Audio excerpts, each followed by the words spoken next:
tonight, your first-place Minnesota Twins open up a 3-game series against the Los Angeles Angels of Anaheim. It's been a great homestand for the Twins. They hope to continue their success here at Target Field. It's Manager's Day on Fox Sports North.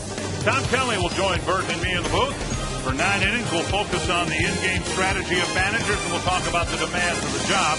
And while you're watching the game, get logged onto your computer. Robbie Innsmikowski's at FoxSportsNorth.com. Giving you the superfan experience with additional content and featured items for Fox Sports North. Go to the Gardy tab and click on. And we welcome you to Target Field, along with Bert Blylev, and I'm Dick Bramer, the Twins, and Ron Gardenhire, their manager. Mike Scioscia, the manager for the Angels, two of the best in the business. Yeah, really two great managers here tonight. It'll be Mike Scioscia in his 11th season as manager of the Los Angeles Angels of Anaheim, and the most wins since 2002. That's Gardy's rookie season as a manager. Joe Torre. There's Mike Scioscia. There's Gardy right there, 5th on the list. And all these guys, they have a lot of fun managing, but it's not as easy as it looks. Lincoln Mercury key stats showing you that they have both enjoyed a great deal of success with their jobs. And, of course, Ron Gardenhire taking over for Tom Kelly, who's going to join us here tonight. Ron Coomer played for both Tom Kelly, and he knew Ron Gardenhire very well, a coach on the staff, and along with Mike Scioscia, you've almost got like 3 of a kind there. You sure do, guys. And to me, when you look at all 3 of them, success is the first word that comes to mind. They've all had a lot of success as a manager. But to me, how do you have success? You have success by doing the little things right. Tom Kelly was the most observant man I think I've ever met. In walking around a baseball field, he was unbelievable, and I know Ron Gardenhire is the same way. The 3 of them, very big on fundamentals, and that's why all 3 of them have won a lot of ball games in the major leagues. Now, Roy Smalley, I know that you have a lot of experience with some of the Minnesota Twins managers, right? You know, Cole, the Twins have had a lot of great managers in their 50 years here as an organization in Minnesota. I was blessed to play for one of them that I think maybe one of the best ever, and that's my uncle, Gene Mauch. Dick and Bert, I'm going to get a chance to talk about Gene a little bit later on. Certainly one of the best baseball minds of his generation, Gene Mauch, who was once a manager of the Minnesota Twins. Not only will we talk about the manager's job, we'll hear from the manager himself tonight. Ron Gardenhire will be mic'd up, and that'll be all part of a very special broadcast here tonight. How we doing, Tom Dog? Everything all right? Yeah. Bring that thing to me. I got what you're giving.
by your local Northland Ford dealer. Visit your local Northland Ford dealer or go to northlandford.com. By Menards. Save big money on all your home improvement needs at Menards. And by GMC. We are professional grade. Good evening again from Target Field. I'm Marnie Gellner. Tonight, the game between the Twins and the Angels will feature two of the most respected managers in all of baseball, Ron Gardenhire and Mike Scioscia. And in honor of that, we are honoring the managers. It's Managers Day here on Fox Sports North, where we will highlight the responsibilities and the decisions and just the day-to-day routines of the managers. We'll have Tom Kelly in the booth with us tonight. We also have Ron Gardenhire mic'd up. And here's a look and a listen at Gardy just a couple of hours ago during Twins batting practice. How we doing, Tom Dog? Everything all right? Yeah. Could I? Michael told me yesterday, he said it's too boring taking ground balls at first. You don't get to throw the ball anywhere. So he goes to shortstop. What field was it that had the dark dirt? You remember that? Real dark? Yeah. Talking about? Was that Cleveland? Yeah. It was unbelievable. I used to go out there and stand and not be afraid to take ground balls off the bat. And like most fields, I'm sideways. I'm not getting killed anymore. I got killed enough. For more on Gardy mic'd up and for the Superfan experience, join Robbie and Smikowski on our website, foxsportsnorth.com, as we celebrate Managers Day. And on the field, Brian Dunsing will get things started against the Angels after this.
And always the main decision maker. As the face of an organization, they manage a team, manage the media, and manage the fans' expectations. Here in Minnesota, we have one of the game's best. In the past decade, Ron Gardenhire has been one of baseball's most successful managers. He's done it with a fire in his belly and a twinkle in his eye. It's Managers Day, next on Fox Sports North. And it's also game one between a team in first place and a team that's normally in first place this time of the year. The Los Angeles Angels of Anaheim find themselves 7 games back in the American League West. And Mike Scioscia trying to do what Ron Gardenhire has done several times in his managerial career, and that is put on a late rush in the final weeks and climb into a playoff spot. Here's the Menards batting order for the Angels tonight. Bobby Abreu, typically great numbers against the Twins, and Howie Kendrick, Alberto Callaspo, Torrey Hunter, Juan Rivera, Mike Napoli, Eric Ibar, Brandon Wood, and Peter Borges. And the Chief Scouting report on left-handed starter Brian Dunsing making his 6th start of the year. This is his 45th appearance overall. Remember, he started his season in the bullpen. He's coming off his first career shutout and complete game. A 3-hit shutout last Saturday against the Oakland A's. And so far, 4 of his 5 starts have been quality. But to go back to his first start, he's on a pitch count, 66 pitches, only 1 run allowed in 5 innings. And that's not considered a quality start. But the Twins will take that as a quality start. And we're very happy to have with us for the opening few innings former Twins manager Tom Kelly. And on Manager's Day, we're going to pick your brain and have you analyze. That shouldn't take too long, Junior.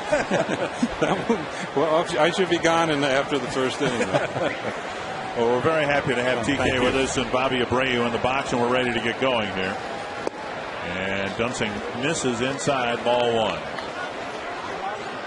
The Angels do find themselves in a tough spot at 500 and 7 games behind the Texas Rangers, but they have 7 games left with the Rangers and have played a little bit better baseball in the last week or so.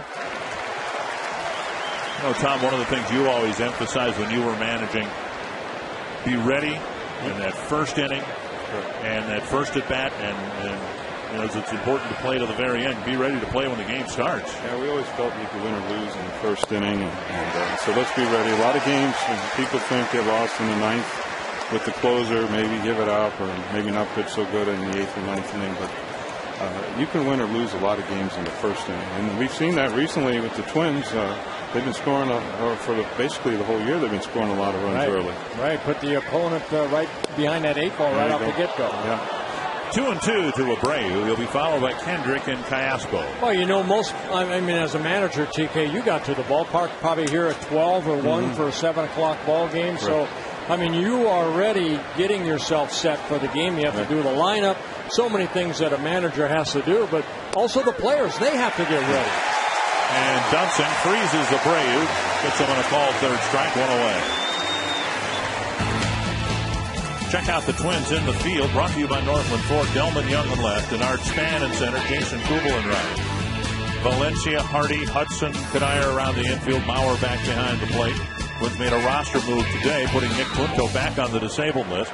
Calling up Matt Tolbert. So it looks like in the short term, we'll see a lot of J.J. Hardy. That ball trapped in right field by Kubel. We'll see Hardy get most of the playing time at short. And Kendrick dropping one just in front of Kubel in right field. Yeah, Kendrick just jumping on that first pitch. That ball right there played by Kubel very nicely. I mean, he takes a gamble right here, trying to get it right there diving, but then able to get it on that short hop right there. Always a dangerous play, but a nice play by Kubel, keeping that ball in his glove. It's almost mandatory that you keep that ball in front of you there, but we can't, you don't want to give him a double or triple first inning and take a chance getting behind. So Coop kept it in front of him. That was perfect. Here's Callaspo, and he takes ball 1. Callaspo, not only new to the Angels, but we saw him hit 6th, 7th for the Royals. Hitting 3rd. It gives you some idea what the main issue's been with the Angels, and that's run scoring, because here's Callaspo hitting 3rd for them. Unbelievable. Who would have thunk it, huh? Well, Callaspo, a switch hitter coming over from the Kansas City Royal organization back on July 22nd. The Angels made a trade to get Callaspo. Callaspo last year for the Royals hit an even 311 home runs and drove in 73 runs. Good hitter from both sides of the plate. Twins have had a lot of injuries they've had to deal with. The Angels have had an ongoing issue with the corner infield spots. 1-1 to Callaspo. And the runner goes. Mauer's throw right on the bag. And Hudson has to wait to put on the tag. I don't know what happened there, Bert. I thought it might maybe be a hit and run, but he didn't. He did, I think, weekly swing on. Well, he attempted Look at that. Right I don't know there, what that was, but I guess it was hit and run because Dunsing's very quick to home. And so it had to be hit and run. And I guess the pitch was just too far out. Count is 1-2. Right. And there's a chopper to third. Valencia waits and fires across the diamond. 10 pitches for Brian Dunsing as he faces just 3 men in the inning.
First inning, Twins, as Tom Kelly said, have done a great job scoring first all season long. Here's the Menard batting order that'll try to do just that. Menard Span leading things off. Orlando Hudson hitting second.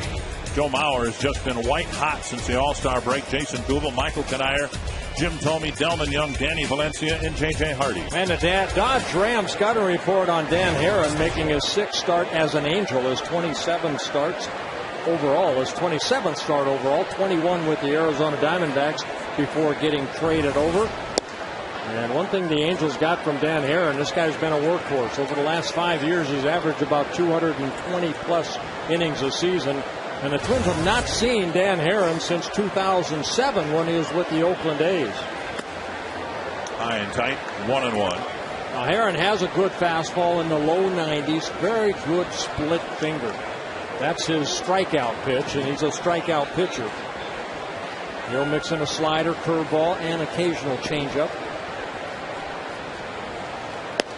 Very deliberate motion, and then he just kind of explodes towards home plate. 2-1. Oh, he's talking about getting to that balance point, and Dan Herron takes it to the next extreme as far as making sure he's over that pitching rubber and stays back. That's to center and down for a hit.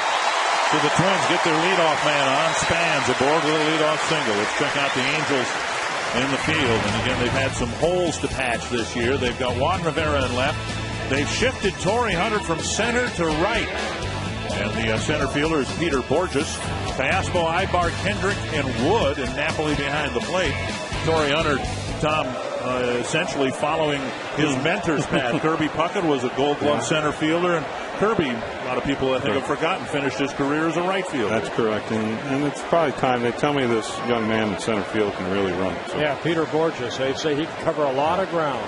But it's good for Torrey and good for everybody. Span goes on the first pitch. Hudson hits it behind him. And the Twins have runners on the corners with nobody out. I think we saw on the top of the inning a hit and run that was probably missed by the Angels. And right here, Menard Span jumping, he's taken off, and maybe a hit and run, but it's a fastball. And Hudson jumping on that. Span looking in, so it's telling you it's a hit and run. Beautiful. And just like that, runners at the corners. I think there's a theory, well, I don't know if it's a theory, but we've always thought over the years, when you play the Angels and Mike Scioscia, who's a terrific manager, you better do it to him before he does it to you. So, I'm not surprised to see Gardy getting up and get going. That's great. Here's Mauer. And there's ball one. You had the luxury of penciling Kirby Puckett into the third spot in your batting order on an every night basis. And similarly, Ron Gardenhire has the luxury of having this guy in third. What a treat, because I think most things stop when Joe comes into the batter's box and people pay attention. I know there's no getting up and going to the bathroom. That's for sure. We're going to watch Joe swing, but he's such a gifted player, offensively, defensively, a gifted arm, and a natural love of the game. He's just a wonderful young man, and so how fortunate are we to be able to watch a Puckett and players that we've had here, and now Joe. It's we're just blessed that way. Pretty good. There's a strike, 2-1. Twins didn't get anything done in 9 innings last night against Mark Burley, but in Game 2 of the Chicago series, they scored a couple of runs. In the first game, they scored 4 first-inning runs. Yeah, there's Mike Scioscia right there in his 11th season as manager of the Angels. He's a talented guy, Bert. I think we all know that. We probably are fortunate here. We got 2 of the probably the best managers, in my opinion. And there's a lot of good ones. Don't misunderstand me, anybody, but I think these 2 fellows are right on the top of at least my list. 3-1 to Mauer.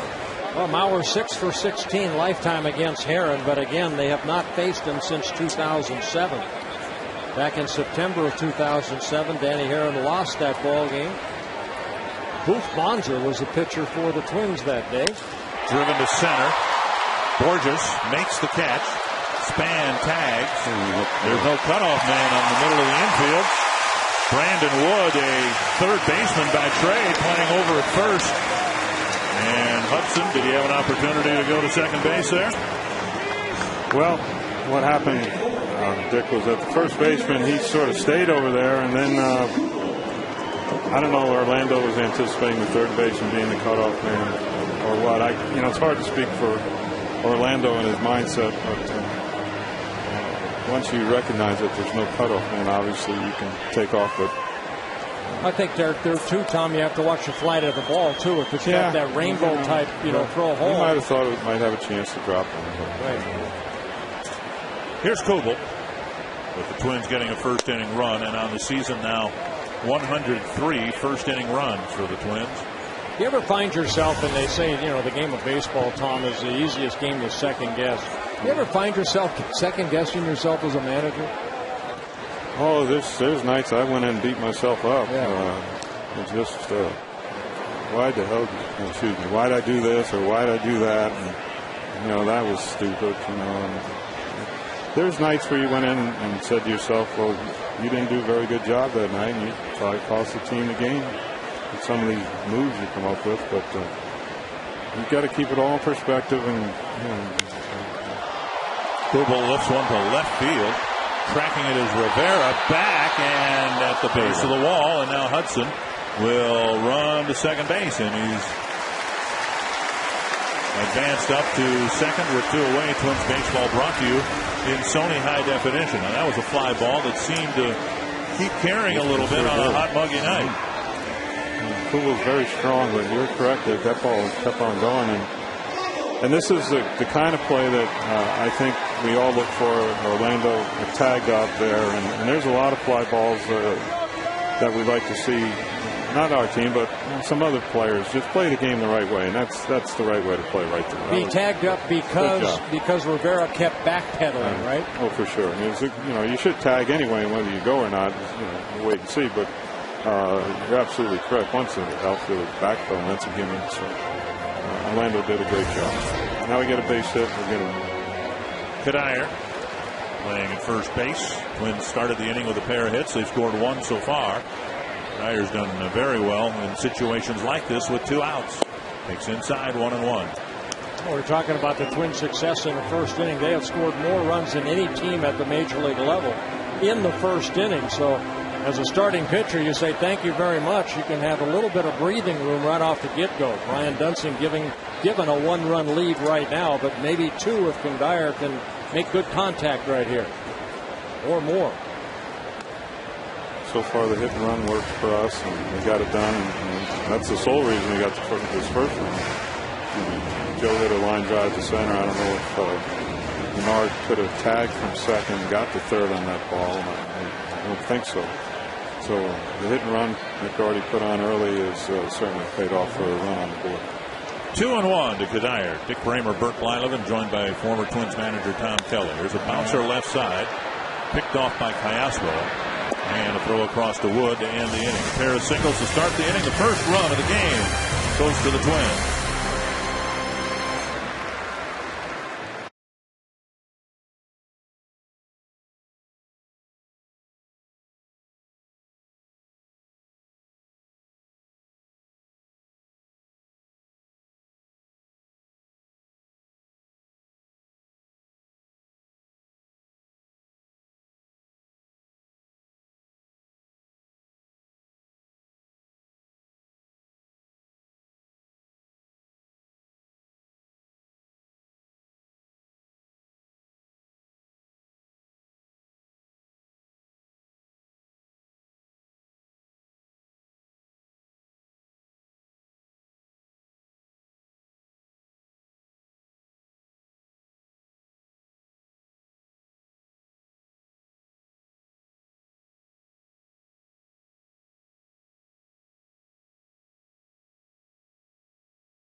At the ballpark. We've been fortunate to have Tom Kelly in the booth, and we're going to give you a little day in the life of with Ron Gardenhire and talk to you a little bit about his schedule.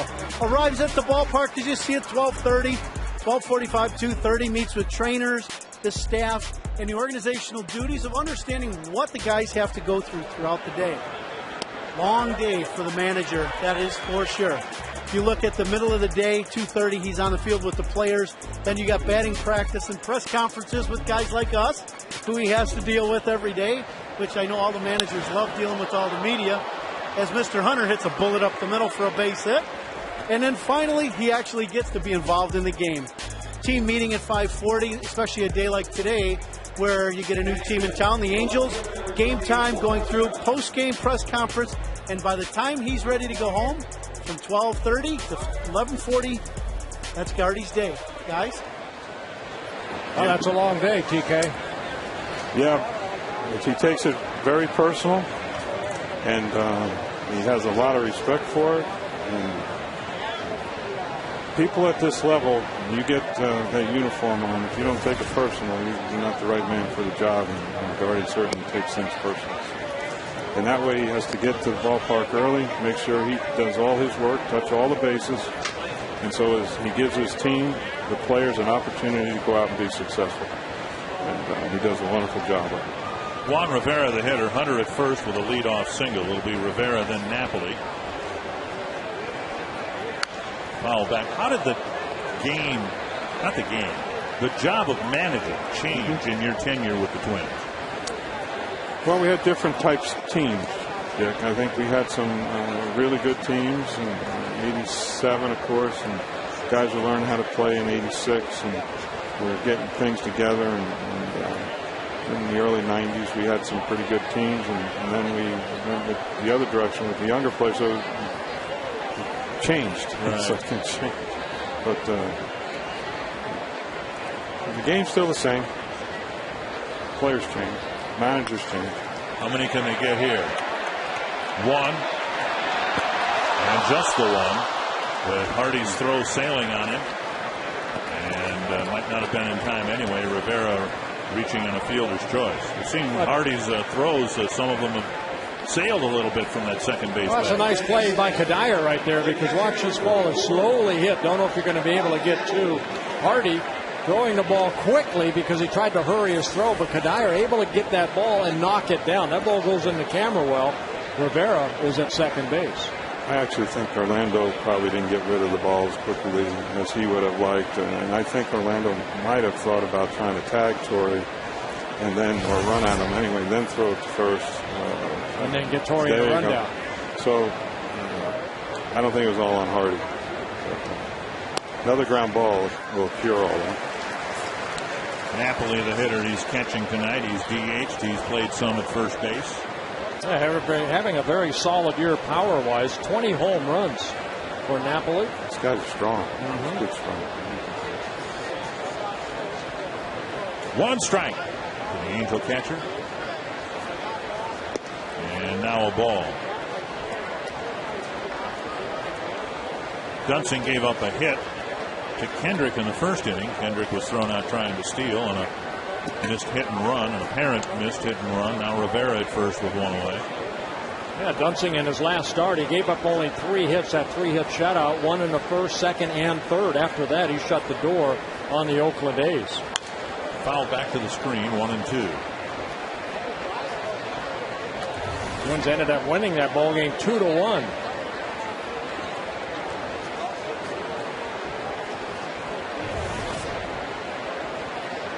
Skies are trying to clear here. It's supposed to clear out and be beautiful for tomorrow afternoon's game. Tom, you managed all year at Twins games, the home games in the Metrodome. Your thoughts about Target Field? We don't have enough time. It's electric in here. I tell people, if you don't feel so good, you go down to Target Field, and as soon as you walk in there, you're going to feel better. It's alive in this place, and I think it's contagious. People are smiling. And you're feeling a little bit down. Come on down to Target Field and you get your spirits picked up. Torrey Hunter said after his first look at it today, it's the best ballpark in the American League. Flip foul. Still 2-2. I sat up in the Metropolitan Club the other night, and that was one beautiful. I looked right down on Kubo the whole night. Not that I enjoyed all that much, but it was wonderful viewing. It was terrific. Except behind home plate. Except a lot of places in this ballpark, and it's each seat is unique and good vantage point for, I would guess, 99% of the seats. Well, the Angels do like to run a little bit, 77 stolen bases, but they've been caught now 44 times. I looked at the last 3 days in Boston. They didn't steal a base. They did not steal a base. I was going to try to be prepared for this job tonight, and I did some homework, but I could not believe they didn't run, and they got the catcher they got from Texas over there, that Salmon, what's his name? Salmon. Yeah, that's him. Well, second strikeout for Dunsing. Both of them call third strike. Napoli taking a pitch down in the strike zone, so keeping the ball down so far. Very good pitch right there, lower half of the plate. It must be geared for a little bit off speed. And throw the fastball right by. 2 down, runner at first, and here's Eric Ibar. I don't believe Salty Amakio has a very good history of throwing people out, and I was sort of surprised he steals base. There's a liner. Hardy gobbles it up, flips to Hudson to end the inning. Leadoff single, no damage done after an inning and a half, 1-0 Minnesota.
to you by Explore Minnesota. You can visit exploreminnesota.com. Plan your next Minnesota vacation today.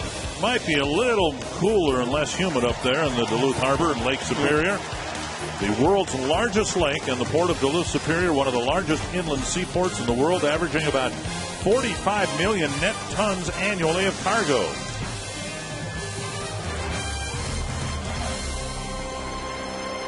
Here at Target Field, Jim Thome stands in the box. He'll be followed by Delman Young and Danny Valencia. Twins leading 1-0. And Thome lifts it foul over the Angel dugout. Dick Kramer, Bert Blyleven, joined by Twins manager Tom Kelly on Manager's Day or Manager's Night. I saw Jim this afternoon, and he come in and he shook hands, and I said, Jim, I said, I'd have liked to hit one ball like you hit that one. Just once. Just one time. Well, you did off Vern Rule, didn't you? Vern, yeah, well, it wasn't like that, though. My goodness gracious. Just inside 1 and 2. Were you here at the game that night watching? No, sir. I jumped up out of my chair, and the hands went in the air like they're supposed to. I think I said, hello, darling, or something to that nature. My goodness. Check swing and a foul. I would like one day to find a way to put a clock on that ball, see how fast it got out. You know, my God. Click. My goodness gracious. Hit one the day before that was hit every bit as hard, just on a lower arc, and thank goodness somebody in right field had a glove and caught it. Here's the dramatic one in the 10th inning to turn the game around Tuesday. Against Matt Thornton, a high fastball, second pitch of that at bat, and that allowed the Twins to win that ball game 7-6. 2-2. Dan Herron to Jim Thome. Just inside. Well, Jim Thome again, not only the power, a very good eye at the plate. That's a veteran influence. Bert, you want that pitch, I think. Yes, I would want that pitch. If I'm managing, I want to. Instead, Herron's got to throw this pitch. And he locked him up with a breaking ball. Well, that's that split finger right there, and Herron picks up his first strikeout.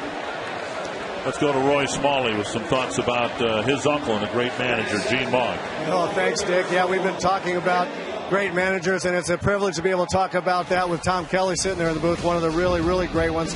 I happen to know another really great one quite well, Gene Mogg, who I think was one of the real innovators in the game. I'll give you one example of what Gene did. He didn't invent the platoon system, but I have to tell you, I think that they should have named it after him. He had got the most out of, let's say, less than star players in platoon systems where he would play left and right-handed hitters depending on the pitcher.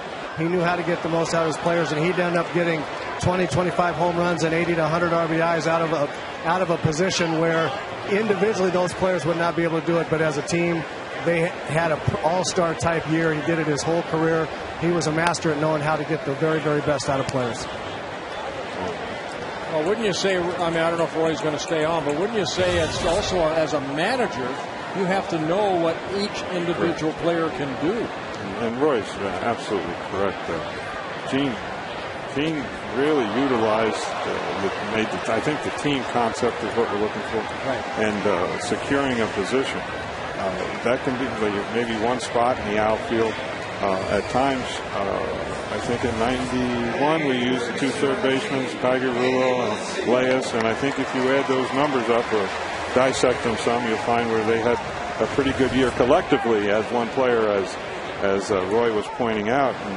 And this is the job of the manager now, and Gene was certainly one of the innovators. There's no question about that. He had a wonderful mind. And I think what they say is you think outside the box a little bit, and he was able to help the rest of us managers down the road and showing you how to improvise and use the players that you have to be successful and make them feel part of the team. Dan Herron strikes out a pair and has a 1-2-3 second inning out of the third with the Twins up 1-0.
Managers Night, and tell us who you think will be the Arby's value player of the game. Text the word value followed by a space and the player's name to short code 234-234. So far, Jim Thome has most of the voting. Joe Mauer's driven in the only run and has 26% of the vote. Here's Brandon Wood. And there is strike one. Right now, I'm going to vote for Dunston. Are you? Well, he's got one run. Go get him. That's right. That's all they needed last time. Well, he gave him a couple, but he pitched a great ball game.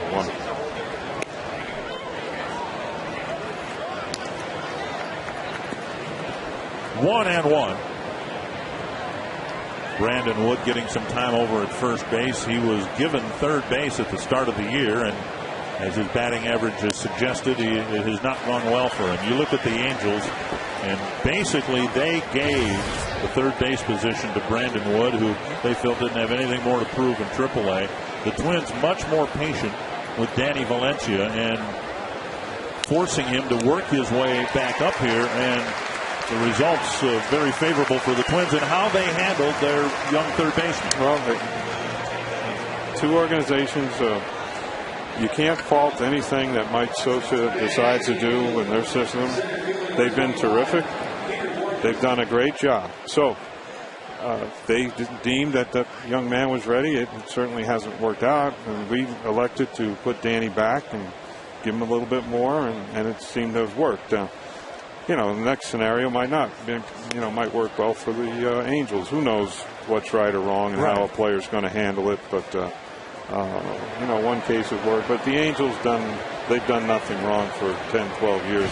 Well, longer than that, probably, Bert. Well, they did lose Sean Figgins. He was their third baseman, and he went to Seattle. Now, he's having a frustrating year in Seattle, but does a ball club miss a Sean Figgins that much to where the Angels are a 500 ball club this year? And of course, Kendry Morales ends up breaking a leg in the celebration at home plate. There you go. I mean, there's a couple key players right there that helped them last year. It just comes down to so much. Sean Figgins, he played terrific for the Angels. He goes up to Seattle and he doesn't do so good. Why, I don't know, but the Angels let him go. Maybe they know something. So you have to respect it, because the Angels have done, in my mind, zero wrong. Mauer completes the strikeout, throwing to first, 2 down. And here are some of the fans in the Circle Me section tonight. We're going to get circled, and if you'd like to be circled, there you go right there. All you have to do is click on to Circle Me Bird at foxsportsnorth.com and tell us why your section should be circled. The better the sign, of course, the more likely you will get circled. And the winning sections will be announced the morning before each ball game on foxsportsnorth.com and kfan.com. Here's Abreu. He was called out on strikes his first time up, and he takes strike one. It's sure nice when the pitcher can throw that breaking ball over to start off the hitter. I think it really puts the hitter in a little bit of a defensive mindset. And of course, he's behind in the count. So it's nice to see. A little dribbler, and Dunsing gets another assist. Another 10-pitch, 1-2-3 third inning. That's how I used to hit.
worth of scratch-off tickets for Lori and Steven of Mendota Heights. The kids made the sign tonight. Lori, it's her second game at Target Field, but Steven's first. I have to ask you about the experience. I tell you what, it's an amazing ballpark, and the people should be having a great time tonight. And we can thank the kids for making the sign. What are their names? Ellen made the sign. Well, thanks to Ellen, you get $100 worth of tickets and a circle from Bert. Thank you. Thanks, CD Gary. Well, thank you very much, Marty. And J.J. Hardy not wasting any time against Dan Herron, jumping on the first pitch, and lining it over the head of Torrey Hunter in right field. Don't get to say that too often. Torrey playing the carom, getting it back in, but Hardy a leadoff double here in the bottom of the third, his 14th double of the year. Third hit for the Twins. Tom Kelly, you went through that transition with Kirby Puckett from Gold Glove center fielder to a right fielder. How good of a right fielder was Kirby? He's, I think, one of the gifted players. You know, you put him shortstop, second base, you give him a little work. He can probably play there too. Span, the center. Borges makes the catch. Hardy frozen at second, so Hardy goes after the first pitch. Span goes after the first pitch. One away.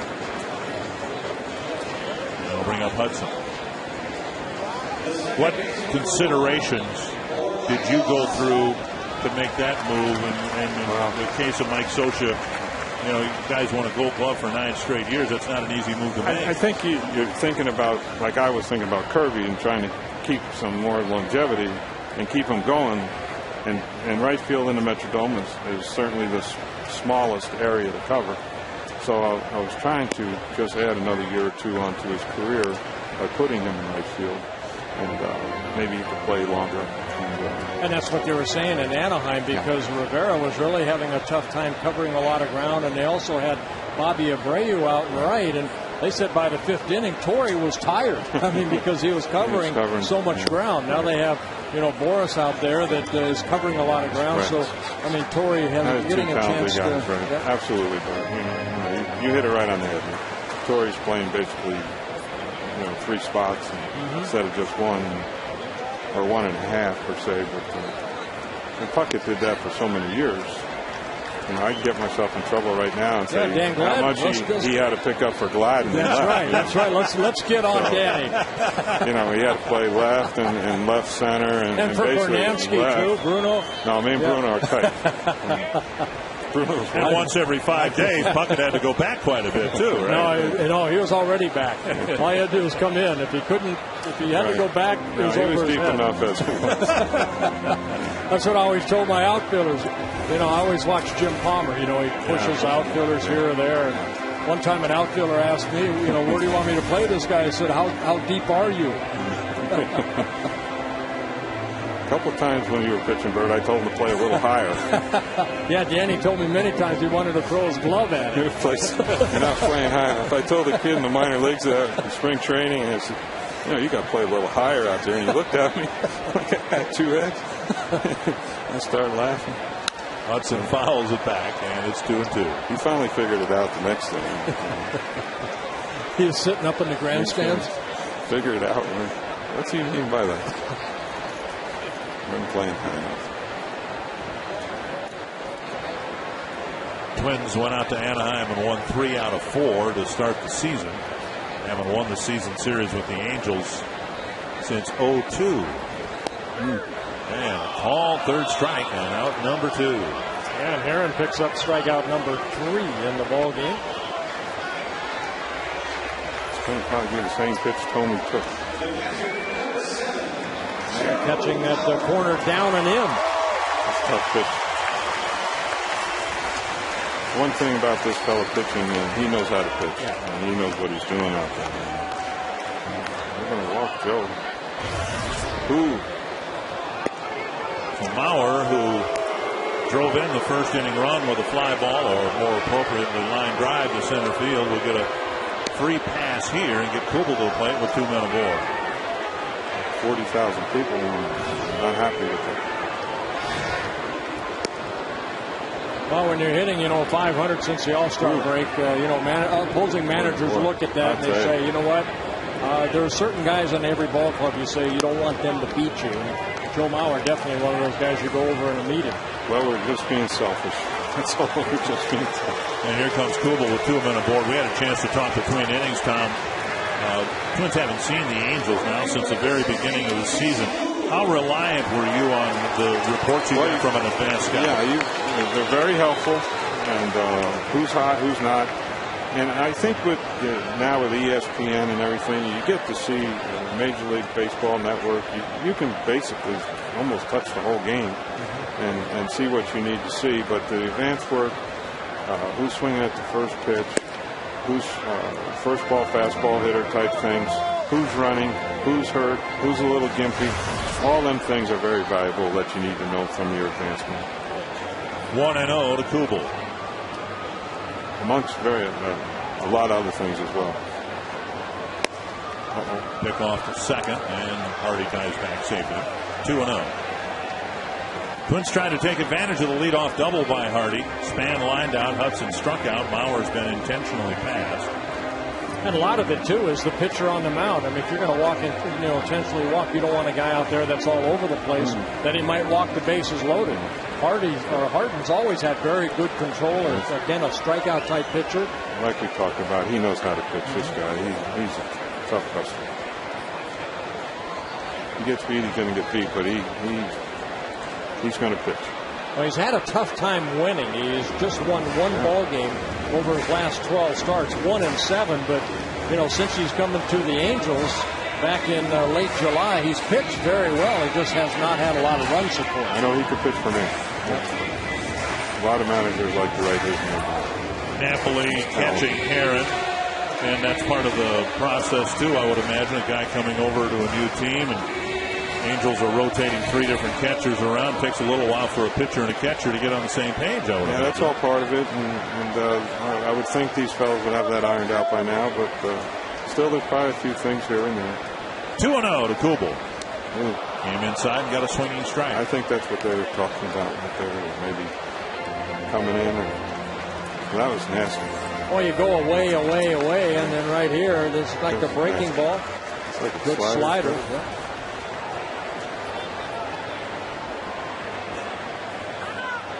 Time called.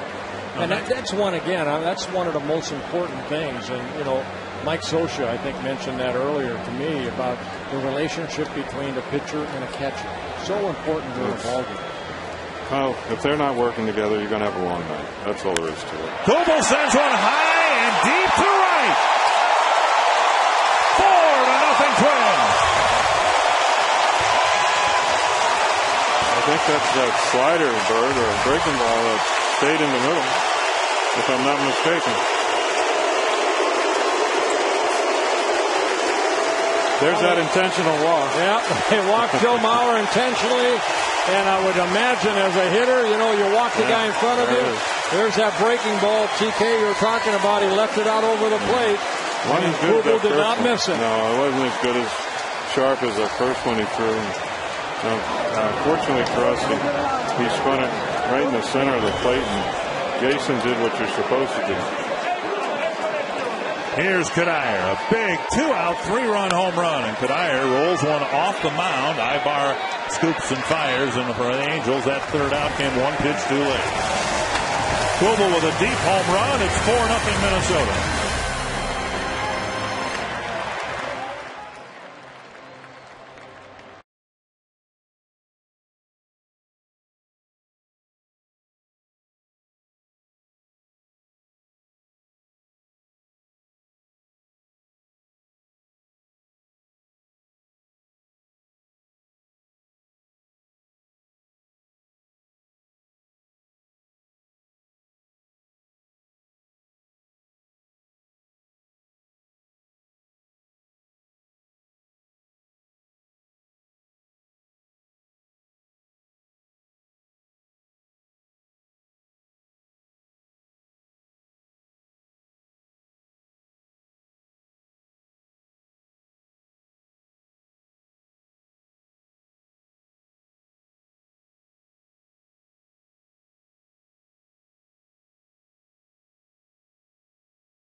was just unbelievable how much respect TK had for the game and what he expected out of his players. So the one thing I said, I like this. I think that's the Twins way.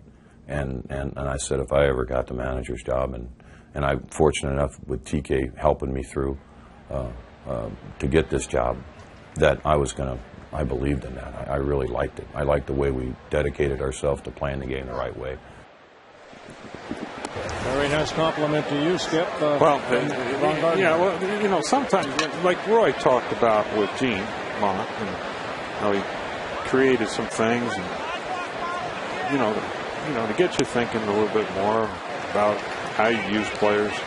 And I think myself personally, I took from all the managers I played for in the minor leagues, major leagues, I took something, and whether good or bad, and I stuck it in my head. And Gardy, I'm sure, sees things from managers. I'm sure there's things that I did that he took, and there's things I did that he don't like, and that's fine. And that's the way the game should be. And you make your own decisions. You run the game the way you feel is the best to be run for the team that you have.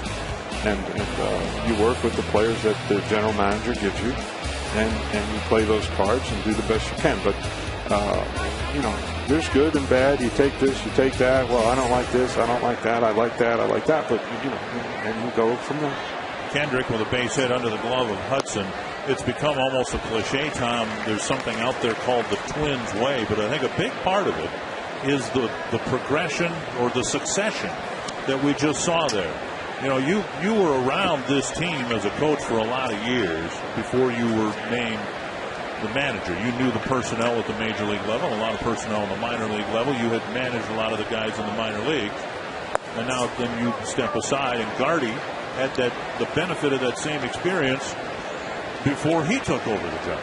That's all true, and I think Gardy had a wonderful foundation playing in the National League at the big league level, then coming over and playing in our organization for a couple years, and then becoming a coach through his hard work in the minor leagues. And we recognize that he was a talented guy, especially in the infield with defensive work. And Corey Koskie, when he came to the big leagues, Corey Koskie, we were afraid to put him out there. And I think through, of course, Corey's hard work, don't get misunderstood, he worked hard, that young man. And Gardy going over to the University of Minnesota the way they did, and work all winter and work, and Corey put the time in.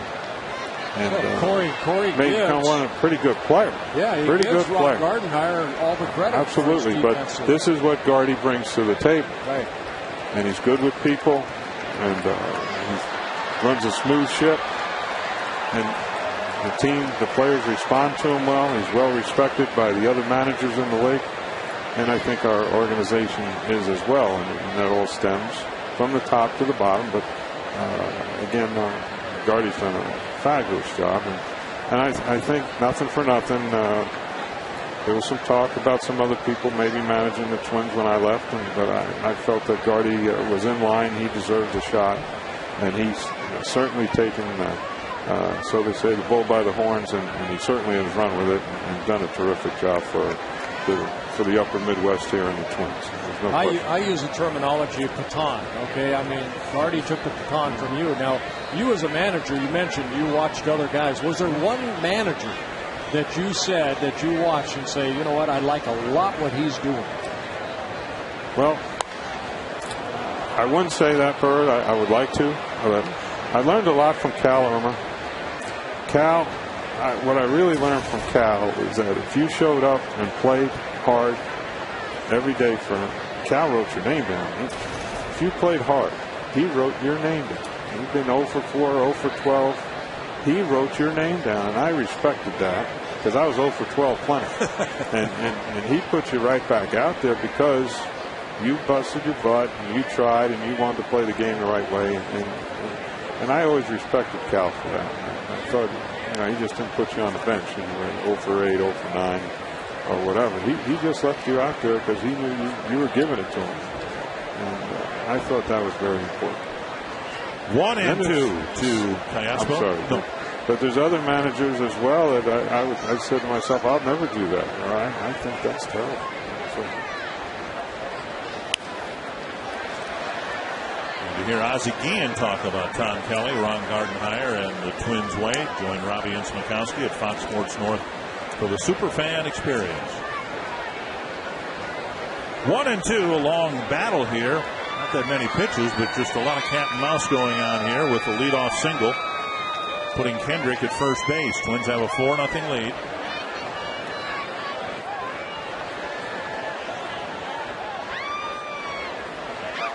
And a drive to left, and that'll be down for a hit.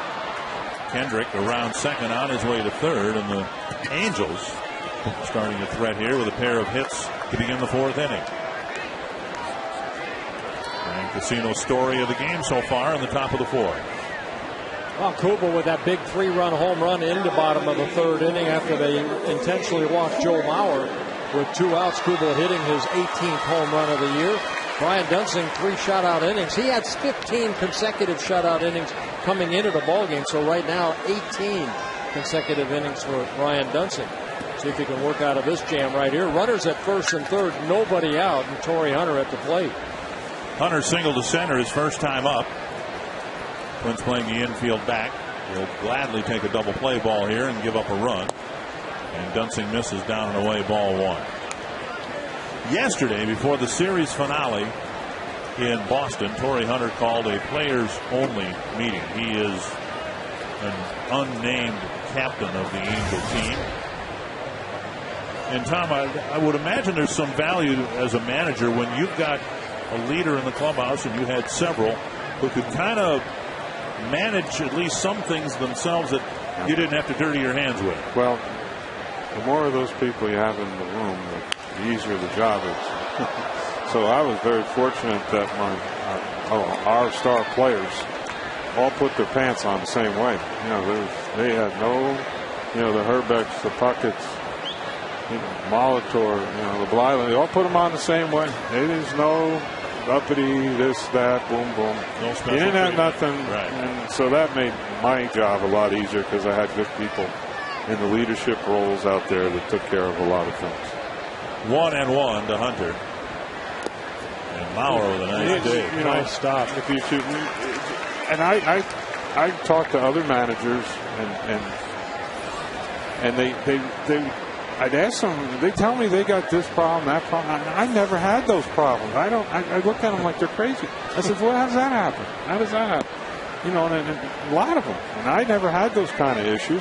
Now, we had our occasional pushing and shoving match, which is good for the blood every once in a while, and we don't condone it, but, it helps clear the air some. But bouncer to third. Valencia goes to second. Quickly over to first, double play. We'll take it. A big double play. The Angels get a run, but the Twins get out of a real mess with 2 gone now on the 4th. Well, good pitch right here by Dunsing because he went inside and kind of tied Torrey Hunter up. Torrey, of course, looking to drive the ball somewhere, pick up that RBI, hopefully on a base hit. But you can see that pitch right there, ground ball pitch, and a good turn by Hudson at second base. Good, solid throw by Valencia over to Hudson, and then the tag of the bag, and then get out of the way. Base is empty, 2 gone, a run in, and here's Rivera. Earlier this year, B.J. Upton had that incident in Tampa where Evan Longoria stepped up. And I remember when we were there, I talked to Joe Madden, the manager of the Rays, and he told me, I could have kissed Longoria because he took care of it. A player took care of it rather than Joe having to take him in the back office. Yeah, I just felt very fortunate that I had a lot of good leaders on the team. So certainly. Valencia gets a couple of ground balls. He turns them into 3 outs, and the Angels get just 1 in the 4th.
is brought to you by Grand Casino. The best stories start here.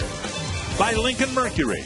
Visit your local Lincoln Mercury dealer or go to experiencelm.com.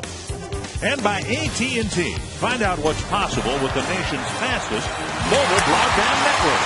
AT&T. We think possible. Jim Thome with a first pitch triple. Let me say that again. His second triple of the year. Unbelievable. That's going to be one of them I was there things. I'm going to hand out certificates. No, you need a shirt made up. Was it August 20th? Is that what it is? Yeah. Well, earlier this year, Thome hit a triple here. Then he hit the base of the scoreboard out in right field. This ball right here, right in the gap. Rivera has to get it back in, but Thome, look at that speed. He's trying to find that extra gear. High speed. Yep. 8:10 p.m. Write it down. Here's Delmon Young. And the Angel infield just playing midway. They realize Thome's not going to scurry home on anything hit to an infielder anyway. He's going to score on the double. Well, he's still sucking. He's still sucking for air. Yeah, when Thome hit his triple earlier this year, it was his first one since 2004. The last time he's had two triples in a ball game or a year was 2003, 3 with the Phillies. The gauntlet has been dropped right now as we speak, as we're sitting here. Jim Thome has 2 triples. Delmon Young has 1.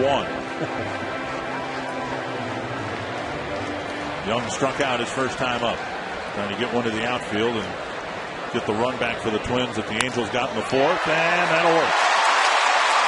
Young with a sharp single to center. Thome scores, and it's 5-1. That's what you like to see, Skip, right there. I mean, Dunsink gave up a run in the top, and then the Twins come right back and answer that one run. It's got to be disheartening for the Angels. We're all professionals out there and playing, but don't let anybody kid anybody. They take the sting out of it. Pretty good pitch right there, down and away, but that's where he struck out Young in his first at-bat, down and away. Bernard Span has 7 triples. His team lead in jeopardy with Thome getting number 2. Well, again, that's one thing the Twins have been able to do. They lead all of American League in doubles and triples. 29 triples for the Twins on the year. Joe Mauer have like 300 triples. Seems a lot of doubles. He's got 39 doubles. That's what I meant to say. Thank you. 1-0 to Valencia. Swing and a miss. He's going to get 300.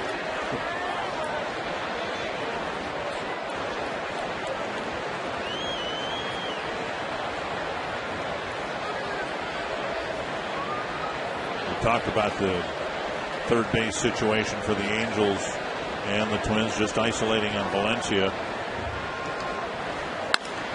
High fly to left. Rivera lost it. He has no idea where it is. Young going to third, and he's in, and Valencia goes to second. The first time in this ballpark that a ball's been lost in the twilight. He might have thought he was down the street. Maybe that was it. Excuse me. Well, we saw a lot of balls get lost in the Teflon baggie at the Metrodome, but Rivera has no idea where this ball is. Hits behind him. I was watching a center fielder, and I don't know if anybody saw it. That young man ran all the way across, and he knew it that he didn't see it. He got over there as good as he possibly could with it. Quick trip to the mound with the Twins taking advantage. He can run. Here in the 4th inning. Mike Butcher, the pitching coach, out to talk to him. And there's Joe and Cindy, our winners tonight for the Circle Me Burt. Congratulations, Joe, and happy birthday to you. From Maple Grove, Minnesota. Jim Thome hit a ball that looked like it hit Rivera's glove. Could have been caught. It was hit a long way. And now a ball that should have been caught if Rivera had been able to see it. But as we said all those years in the Metrodome, you can't catch what you can't see. I think if you ask Mike Sosa what he thought, I think he'd probably be more disappointed that the third baseman missed both the throws. He missed both of them. He did not catch the ball. And I think these are the kind of things that I know Mike does for sure, and I know Gardy does, and we do in our minor league system. We pound into the kids to catch the ball. Please catch it. Here's 2 throws. He didn't catch either one. Were they that hard? I don't know if they were that hard to play. Aspo, the third baseman. Very disappointing. And Socha, almost as if on cue, that's exactly who he was looking at there. Aspo at third. Now Hardy rips one to left. Rivera with the catch. Tagging is Young. He'll score, and the Twins get a couple here in the fourth.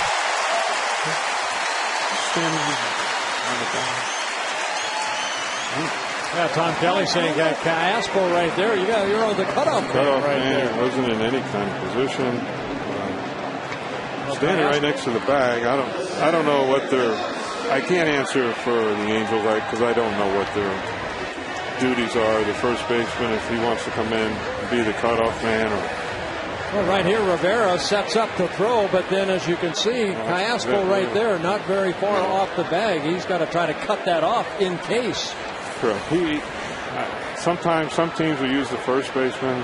When it's a line drive like that, it's usually the third baseman. But everybody has their own formulas. Nice snag by Kendrick, and he takes a hit away from Span. And on the play, Valencia goes to third. Span has a single. He's lined out and made another bid for a hit there in the fourth. It'll be Hudson's turn. You can submit a question online at carsoup.com/baseball. Mike Richardson from Rochester wondering what position turns out the most managers. I would guess catchers, and I'd be wrong. Infielders. Tom, you were an infielder. And mediocre at best. But you were an infielder. Yeah, I was over first. I would have said what you said. I would have thought catchers. I thought it was catchers. Yeah. And now Hudson with a little flare into center, and that'll drop for a hit. And another run will score. It's a 3-run inning, and the Twins have a 7-1 lead. Well, I got to announce this. When I was in Gardy's office this afternoon, I announced 8-1. I don't know. Well, you're almost there. Almost there. I'm on record. Well, you can see if you give a club more than 3 outs an inning, what can happen. Yeah. And right here, the ball that that Rivera missed, did not see right there. Hudson picking up an RBI on his second hit. And for Hudson, that's his 33rd run driven in. And J.J. Hardy earlier, his 26th RBI of the year. Here's Mauer. He was intentionally walked in front of Kubel's home run last inning. Dan Herron has picked up just 1 win in his last 12 starts, largely because he didn't get much run support in Arizona or so far with the Angels. But here his defense has betrayed him. Things haven't worked out very well, and he's given up 7 earned runs in less than 4 innings. And now Mauer gets his second hit.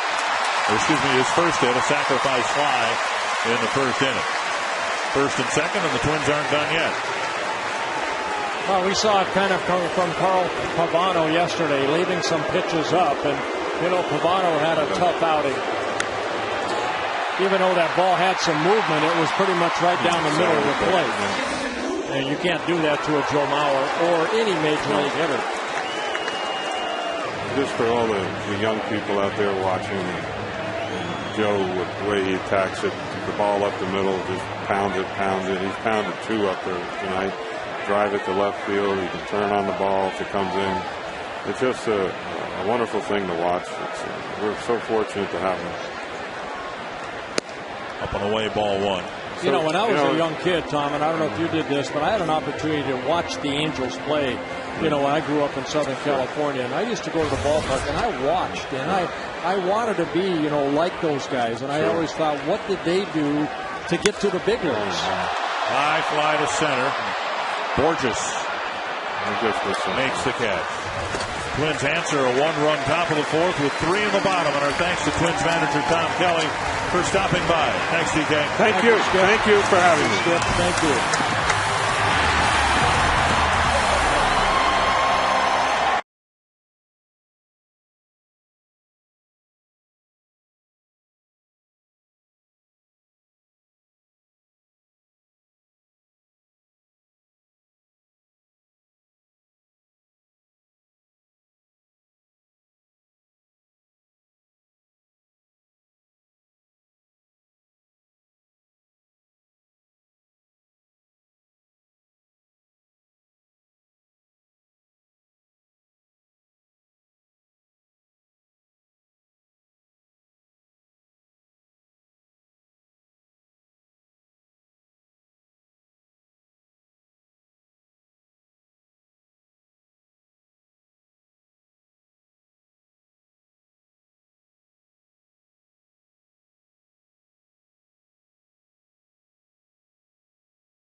is players always walking by saying, I want to play for you. I want to play for the Twins. And that's a compliment to this organization. They like the way we play.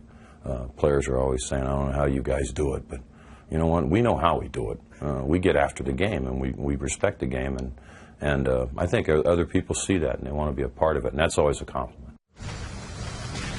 And for more on Ron Gardenhire's thoughts on managing, join Robbie and Smikowski at FoxSportsNorth.com for the Superfan experience. It's been a super night for the Twins. Brian Dunsing now given a 6-run lead. He gave up a couple of hits, but got a big double play ball to keep the damage to a minimum, and now he's pitching in the 5th. And that's what you want to do. A good job at damage control by Brian Dunsing. And again, that's the only run he's given up in the last 18 innings. He has been pitching very, very good baseball since he's been put into that starting rotation. Angels unhappy with the results so far here. They can also see that the Rangers in Baltimore are leading the Orioles 2-0 in the 8th inning. The last thing the Angels need is to drop farther back in the American League West. A 7-game lead for the Rangers, doable. There's a pop up to right field. Kubel waits and catches. One away. Well, as Ron Gardenhire succeeded Tom Kelly as a manager, now we have Ron Coomer succeeding Tom Kelly as our third voice in the booth here. Good luck, guys. Good luck. Yeah, big shoes to fill is right. It's interesting listening to TK talk and playing for him and then watching Gardy. The one thing that Tom Kelly brought to the table when I first became a Twin, we got spring training, just how aware he was of everything that was going on all 3 fields.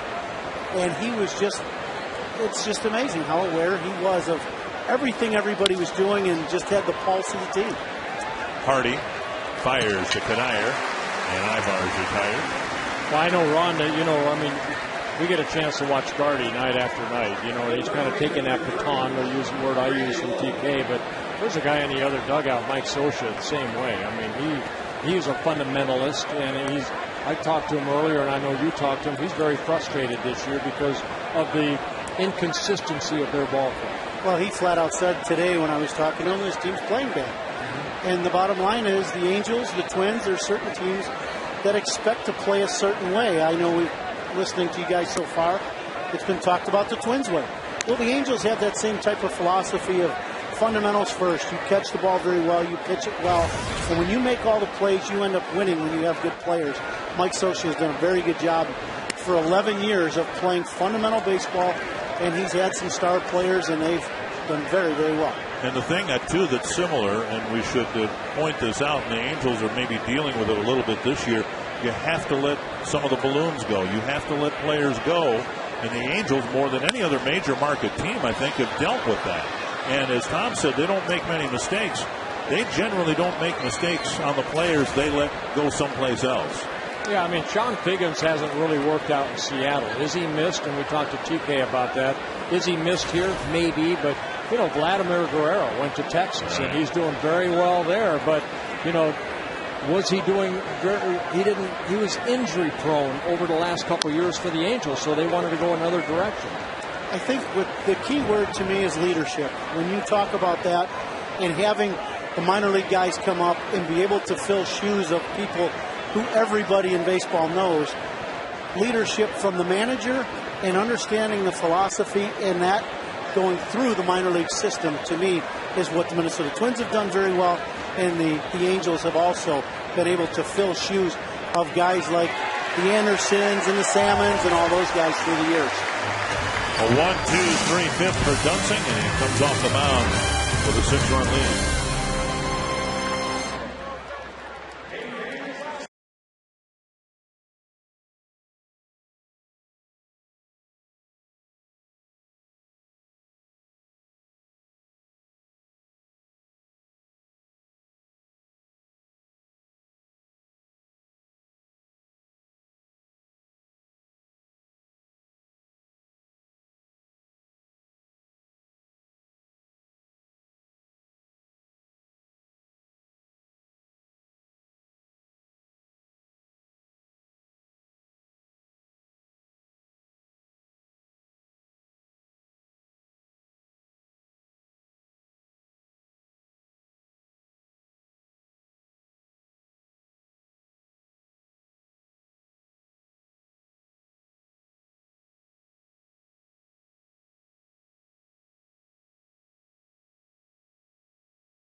And, we didn't have the most talent in the world, but we understood how important it was to apply certain fundamentals to a game. Gardy was around Tom Kelly for a long time, and I think that there's certainly an influence there on the defensive aspect that he's carried over. He's prepared, and obviously he relates to the players. He gets the most out of every player that's on that team, which has kept the Twins competitive. Hear Ron Coomer's entire interview with Mike Scioscia. Join Robbie Ince-Mikowski at FoxSportsNorth.com. 1-0 to Michael Cuddyer leading off. The Twins fifth. Dan Herron still out there for the Angels. And he pitches up high. He's given up 9 hits, 7 earned runs. The Angels just finished a 3-game series at Fenway Park. Actually, a 4-game series at Fenway Park. This one popped up to short center. And Borges comes in and makes a catch in front of a sliding Howie Kendrick. 1 away. Well, that ball hit very high right there. Kendrick going back, and then he kind of slipped right there, sliding, and then Borges had to come in and not only try to catch the ball, but not step on his teammate. See the slip right there. Here's Thome, who started the 3-run 4th inning with a triple. I'm not sure that sentence has ever been constructed before. That was a great call on the triple, Dick, for it never happening before. And now inside 1-1. Ron, I heard your interview with Mike Scioscia, and I know over your career, you were under Joe Torre. I mean, there's another guy that was a great baseball manager. And hit on a line to Borges in center, out number 2. Very good manager, very good person, as you guys both know. You guys both know Joe. But I think the thing that sticks out to me the most about Joe Torre is he was all about a couple things. Just a few things mattered to him. One was winning. That was the first thing. When you're a New York Yankee, Mr. Steinbrenner wanted you to win the World Series, and that was it. But the other thing, the respect factor that the players had for Joe Torre was really, really impressive when you first come over there. And very great man, great manager. A 3 up, 3 down, 5th, and Herron has his best inning so far tonight.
Ava Dinges with tomorrow's game day forecast, sponsored by Bryant Heating and Cooling Systems. Mostly sunny and hot. First pitch temperature right around 89 degrees. Looks like we should stay dry through the duration of the game. And so far the rain has held off here tonight. Very muggy. Yeah, I think it's getting warmer as this game goes on. They talk about dew points and things like that this time of the year. I wonder why they don't talk about that in Minnesota in January? Coom, you live here in the wintertime. They don't talk about dew points in January, do they? Nope, No? not even a little bit. But we need to get Blyleven up here. Hey, what's a dew point? A dew point? I mean, it's due to be cold or what? Or colder? Here's Peter Borges. And 1-1 the count. Well, Dunsing doing a great job. Only 60 pitches right now. Trying to get his first out here in the 6th inning. Squirted it to is, the right hopefully. side. And Kadir makes the play. Marnie Gellner is going to take us through Twins history managerially. Well, and you know, Dick, we've been honoring the 50 greatest Twins with the help of the Twins this season. You've probably seen a lot of the guys on that list because we've been featuring them all throughout our broadcast. But 6 of these greatest Twins are indeed managers. You're looking at the list now, which includes Tom Kelly and Ron Gardenhire.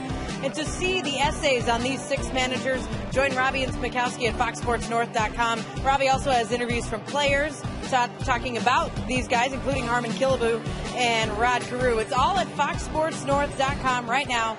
Dick Burt and Ron Cooper. Thank you, Marnie. Ball 1 to Bobby Abreu.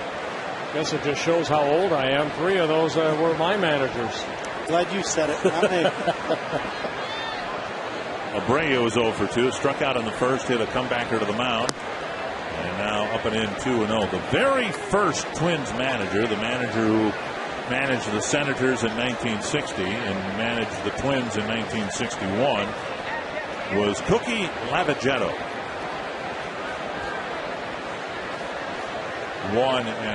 2-0 to Abreu. And now a strike. Cookie Lavagetto didn't manage long. In fact, he made the first Twins cover of Sports Illustrated. The date, May 15th, 1961. He was fired on May 23rd, 1961. It might be the first ever Sports Illustrated cover, James.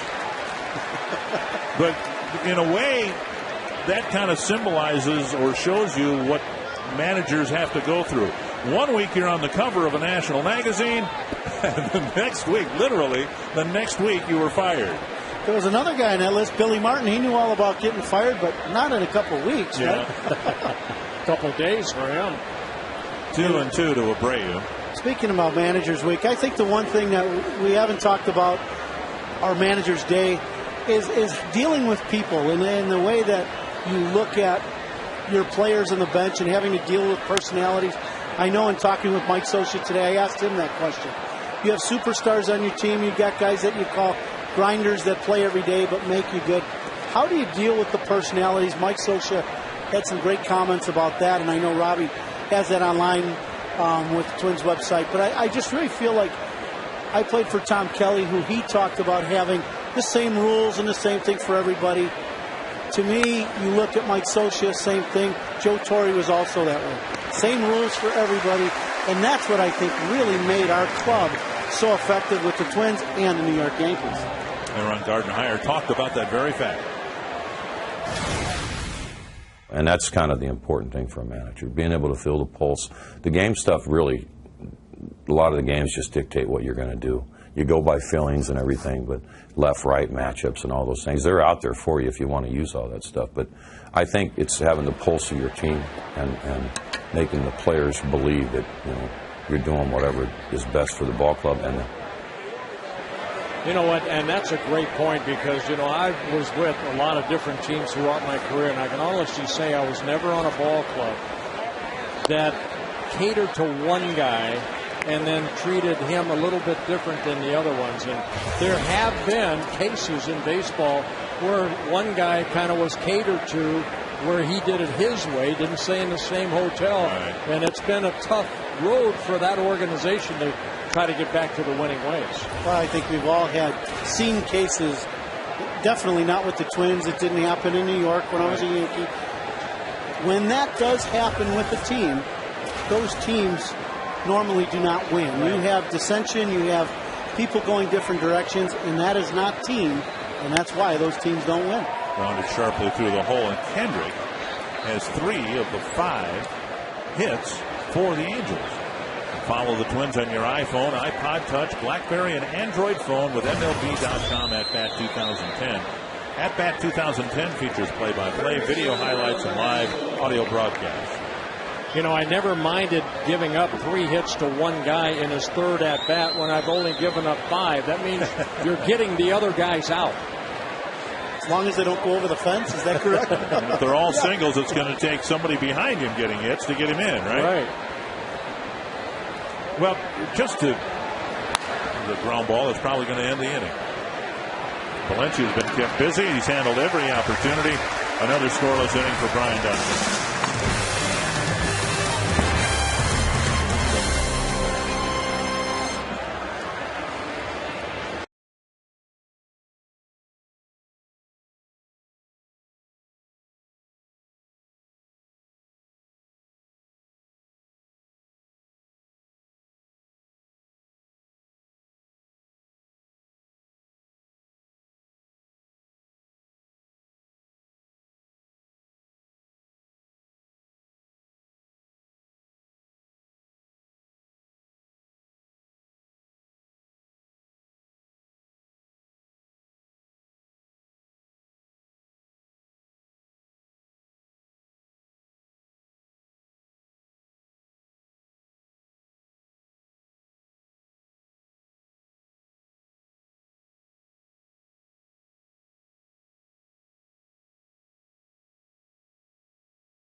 The Coors Light 6th inning of the Coors Light freeze can. Well, Bush is the center fielder, and Ramirez right there kind of colliding, almost coming together. It's off the glove of Ramirez. That's off the bat of Jim Thome. Thome ended up getting a triple, his second triple of the year. The Frostbrewed Coors Light freeze can. Run in the first, 3 in the third on a 3-run home run by Kubel, 3 more in the fourth. And now Valencia will lead off the 5th. They take strike 1. You know, just to touch back on the point you guys were making about, you know, on the teams you played with. And Coom, you played in New York. There's some big Eagles in New York. And I don't know whether you would echo what Bert said regarding there being one set of rules for everybody. But part of that is having the type of marquee players, and Tom talked about it, having a Puckett or a Hrbek. They didn't expect special treatment. They came in, as to use Tom's phrase, they put their pants on the same as everybody else. But how many times, you know, did I walk in the clubhouse and whatever the chore was, whether it was dealing with the media, signing a dozen balls in the clubhouse, Puck was the first one to do it. Puck was first. He hustled balls out. Right. You never saw him not run a ball out to first. If somebody didn't run a ball out to first, he was the first guy to get on him. So like Tom Kelly said, it made it very easy when the Hrbeks and Pucketts and Molitors all played the game at a certain pace in a certain way. It never had to get to the manager because business was taken care of amongst the players. Derek Jeter was very similar like that, guys, in New York. Derek plays the game very hard. When the superstars are playing that way, nobody else has anything to say. And Valencia will get an infield hit, his second hit of the ball game, despite a good effort by Eric Ibar. Well, Paul Molitor, the same thing when he came over, the same type of attitude. Well, Valencia hitting this ball sharply. Ibar has to dive to his left. Almost comes up with a great play. Knows he doesn't have much time to get something on the ball. And to throw a little bit on the infield side. Wood has this ball kind of deflect off his glove as the ball was kind of deflected off Kadaya's glove earlier in the ball game. Bert, and that's a play where Wood is not necessarily a first baseman. And the issue is when you go over to first base, priority is catching the baseball. You go off the bag and catch the ball. That ball goes in the dugout. Now you've got an inning started with a man in scoring position. So, and the first person that told me that, Tom Kelly. When I moved to first base, we worked at first base all spring, and your first priority, catch the baseball. Catch the ball. 1 strike to Hardy. He's got a double and a run scored and a sacrifice fly. Chop to the left side. Yaspo to Kendrick. Kendrick to Wood, and the Angels get a double play. 2 down. AT&T trivia. I bet you it's managerial related. Who are the 3 managers to guide the Angels to postseason play? Well, we talked about one of them. Not Mike Scioscia, one of the other ones. Right. So Mike Scioscia, Gene Mauch, Jimmy Fregosi. I believe you're right. Fregosi in '79. I believe you're right. With Reggie and some of those guys. Red Lane, Rod Carew was on that team. Here's Denard Span, and he lifts one down the left field line. Juan Rivera makes the catch. Twins get a leadoff single, but 8 pitches thrown, and Dan Heron scoreless 6th.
Sports North is brought to you by McDonald's.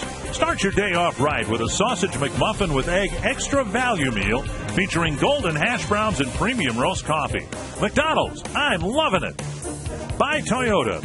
It's the Now's the Time sales event at your Toyota dealer. Hurry, offers end soon. And by the fast, reliable, secure, heavy-duty internet from Qwest. Torrey Hunter in the box to lead off the 7th for the Angels. Twins leading comfortably right now, out hitting the Angels 10-5. Hunter has one of the hits. And we've said this about Dunsing. He's pitched marvelously, given up 5 hits. They've all been singles. And that's what we've seen from him, both as a reliever and as a starter. He does a nice job. There's a high, towering fly ball down the left field line. I almost had to swallow my words there. He's done a nice job avoiding extra base hits. Yeah, I mean, 12 ground ball outs so far for Dunsing. Only 1 fly ball out to go with his 4 strikeouts. And he has yet to go 3 balls on a hitter. Guys, the impressive thing to me when you watch Dunsing pitch as a hitter, he hits his target or misses out away from the middle of the plate. So he never, right there, Joe sets away, he misses away if he misses the target. You never see him miss over the middle of the plate, and that's what keeps him out of trouble.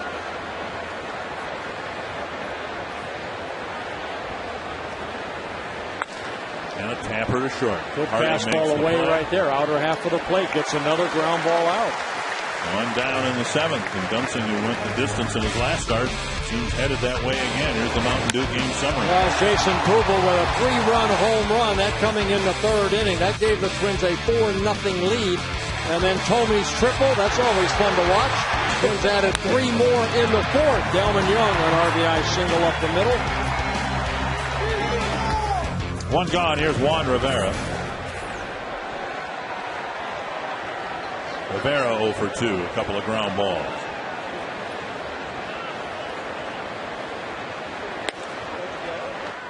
don't want to get ahead of myself, but let's imagine, just for math purposes, that Dunsing goes 9 again here today. And in a rotation where some arms, and in a sport right now where a lot of arms are a little weary, that'll be 85 innings for Dunsing with 40 games to go. And he's a different type of pitcher, but after his last start, the comparison was made not in terms of the pitcher he was, but how the Twins handled him the year the Twins took Santana out of the bullpen and made him a starting pitcher. Well, especially if you get into postseason. Right. That's the key. You want some fresh arms in postseason, and the way that Dunsing is pitching, last year he started game 1 in the postseason. He did okay, against the Yankees, but my goodness, you start looking and you're saying, you know what? You got Brian Dunsing. You got Carl Pavona having a great year, a 15-game winner. And if Liriano's healthy, 3 pretty good arms right there. And then you throw in Kevin Slowey. Kevin Slowey's pitching a complete game or shutout baseball, right? No-hitter type baseball. 1-2. Liriano pitched a lot in the Dominican Winter League and hopes to find that spark and get that life back in his arm here in the final month of the season. I talked to Larry. He's just a little too strong. He was just a little bit too pumped up. But, as the season winds down, he finds that if he throws strikes, 2-2 to Rivera. Hudson can't quite flag it down, and it's a base hit for Rivera. A 1-out single. Again, just a single. Napoli coming to the plate. And we'll check in on our AT&T trivia question, see if the answers I think Ron Coomer got it right. Welcome to the booth. Socha and Fregosi. We wouldn't want you guys to lose your perfect record so far, right? We've never lost one up here. We get them all, Ron.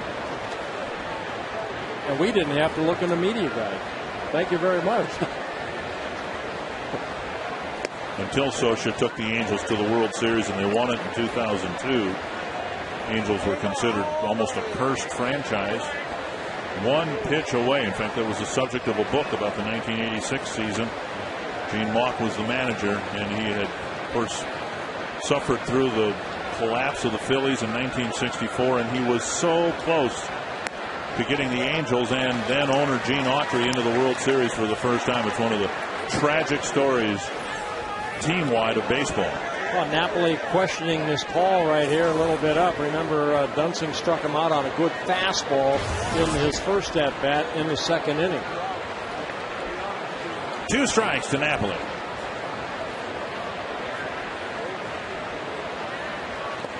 That's a check swing, and it'll be strike 3. First base is occupied. No need for a throw. 2 away. He saw the big curveball for strike 2, and then he tightened it up a little bit, almost like a quicker breaking ball, and then Napoli unable to hold up.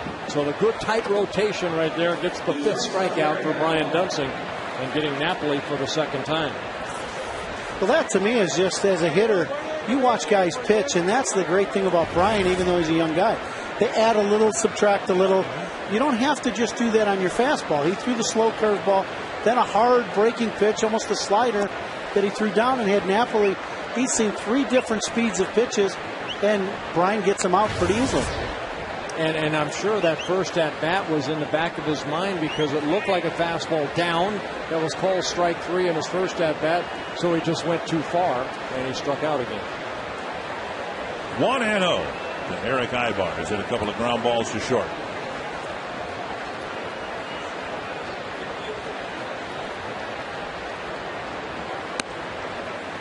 And down the middle of strike. Guys, when you look at Brian Dunsing with our club, and Ron Gardenhire and Billy Smith trying to talk about trades and who we could bring in, this is like a trade. You get a guy from a bullpen, he comes in. He has been every bit as good as Cliff Lee, Harden. Ted Lilly, I think, is the only guy in Major League Baseball that was traded at the deadline that has better numbers since he's been traded than Brian Dunsing has since he's been put in the rotation. Another ground ball and another scoreless inning.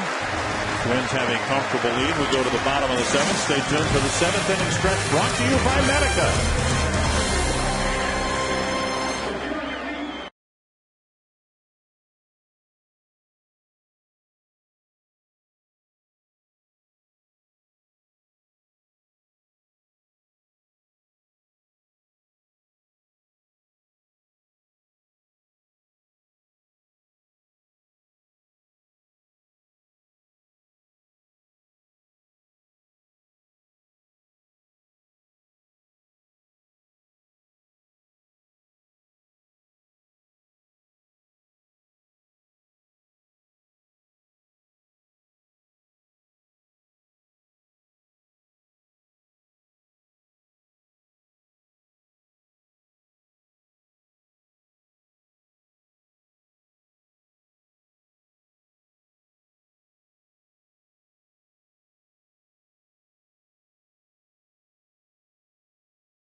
Target Field. And the Twins, who didn't sweep the White Sox, but they won the series, hope to take a big step in that direction in this series with a win here tonight. And Brian Duensing has just been in control. I don't know how else to put it.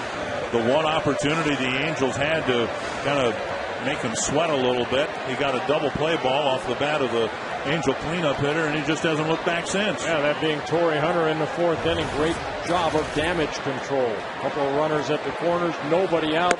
Got the double play ball. The Angels scored the only run so far.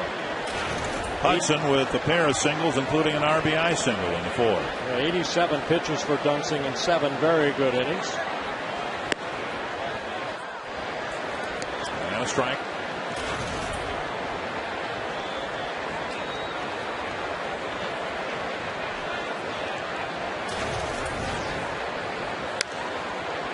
Peeled foul, 1-2.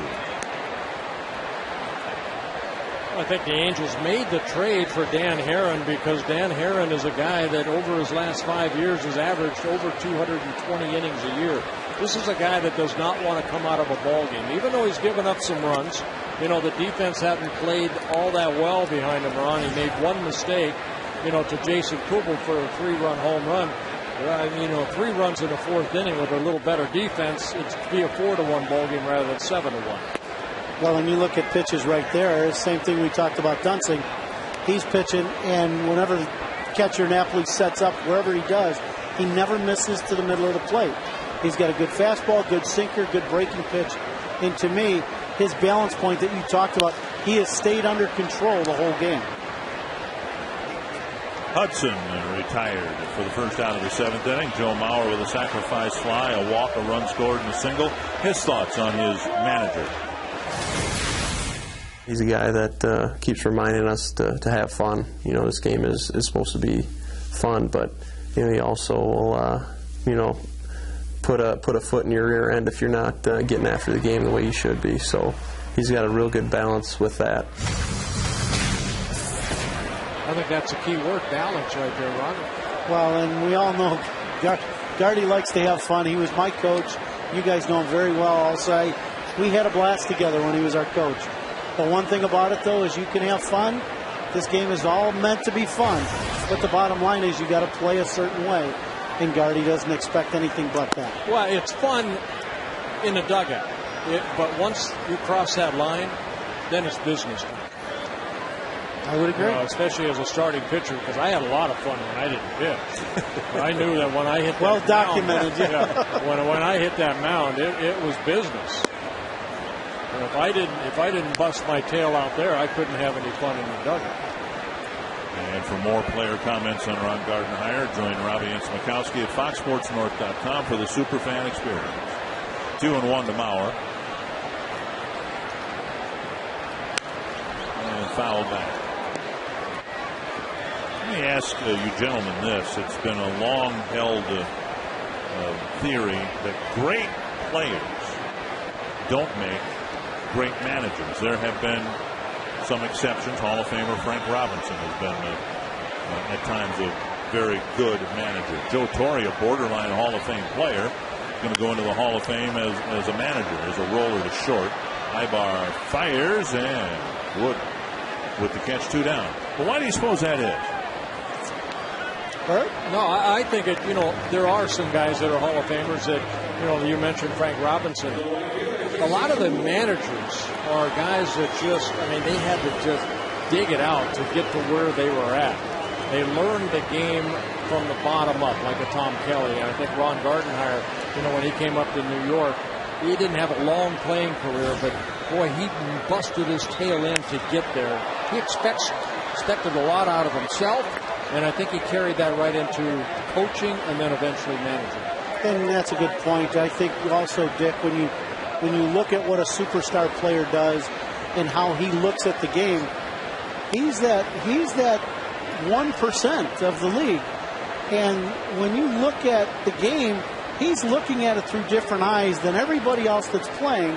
And I think the guys that have had to do little things to grind out just to stay in the big leagues or to stay in the starting rotation or stay in the starting lineup, they see the game a little different and have maybe more of a perspective on all of the guys on the team instead of just his role as a superstar, and I think sometimes that can play into it. Kubel rifles one to right center field.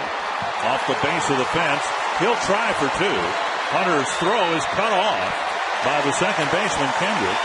And Kubel has a 3-run home run and a double here in the seventh. I quite don't understand why Kendrick cut that off, because Ibar, even though that ball is maybe offline a little bit, Torrey has an outstanding arm. He might have been able to leave the bag like you're talking about first basemen do. Ibar may have been able to go, toward the infield side and maybe tag out Kubel. Well, Mike Scioscia was talking earlier today about little things and not playing well. That's a little thing. The second baseman did not look back to see where Kubel was. Even though the throw was up the line, they still had a chance for an out. Little things like that cost you outs in a ball game. We've seen that a few times already, and it's cost the Angels runs. Well, going back to what you were talking about, Dick, Ted Williams managed. I mean, he was was he a great manager? Well, Washington didn't have a very good ball. Bouncer to short, and Kadire retired. The inning ends with Kubel at second, on to the eighth, with the Twins up 7-1.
The Twins play ball Minnesota, and Pitch In for Baseball are teaming up to gather equipment for youth baseball and softball players. Tomorrow you can bring new or gently used equipment to the Twins Angels game, or you can drop the donations off at Smalley's 87 restaurant on First Avenue. Cash donations will also be accepted. And remember, the equipment drive is tomorrow. The Twins hosting the Angels at 3:10. One strike to Brandon Wood.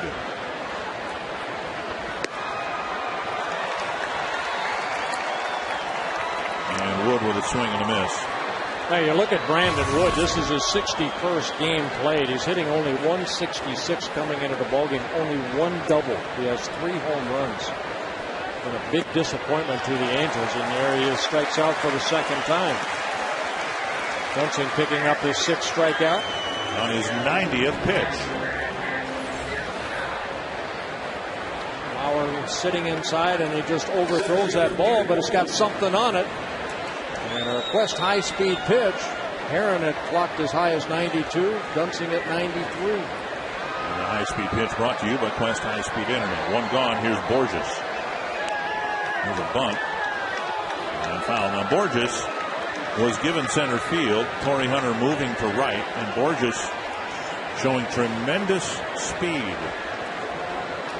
He has not shown an ability to hit yet. He had an 0 for 16 streak snap last night with an infield single, and he looks to be one of those types of players, somebody who's going to be able to beat out a lot of leg hits.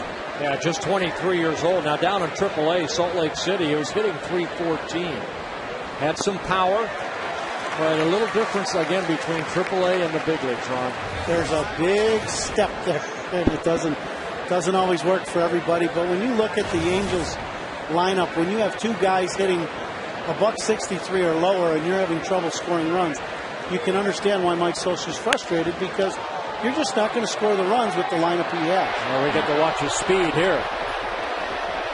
And down by 6 runs, he'll pull in at second with a 1-out double. That was a good swing right there for a guy hitting $146. Brian Duensing throwing a fastball down and away, missing his spot. Now, we talked about him missing his location. That's the first time today that we've seen him miss out over the plate, and we're in the 8th inning. So if you only do that once in 8 innings, things usually work out pretty well for you. Boy, you can see that right there. Running comes very easy to that young man right there. I wish I'd had him do my laps for me. First extra base hit for the Angels off of Duensing. The 7th hit overall. Here's Abreu.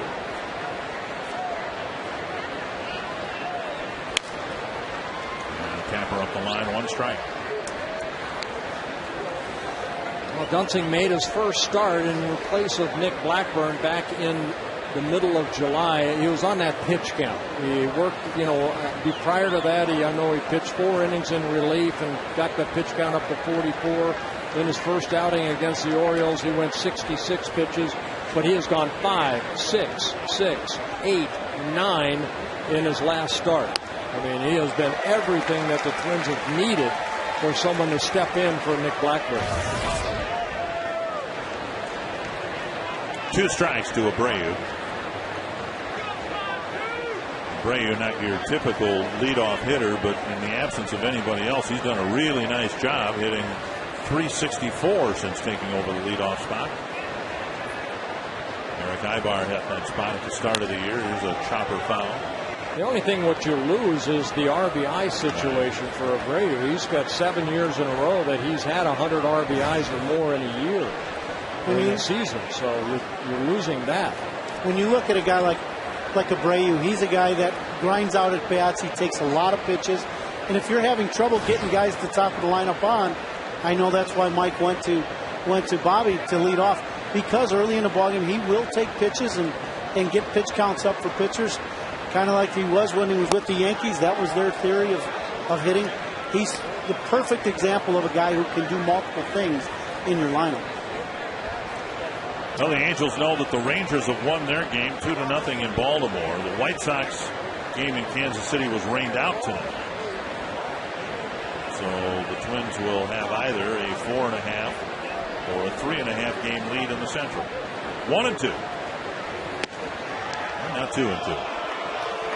Yeah, for Abreu, this is his 15th Major League season, a career 300 hitter.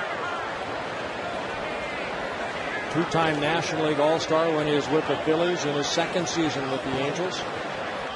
Spent 3 seasons with those Yankees.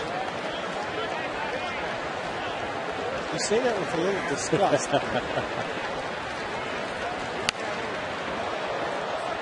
Watch your lips up there. Oh, my.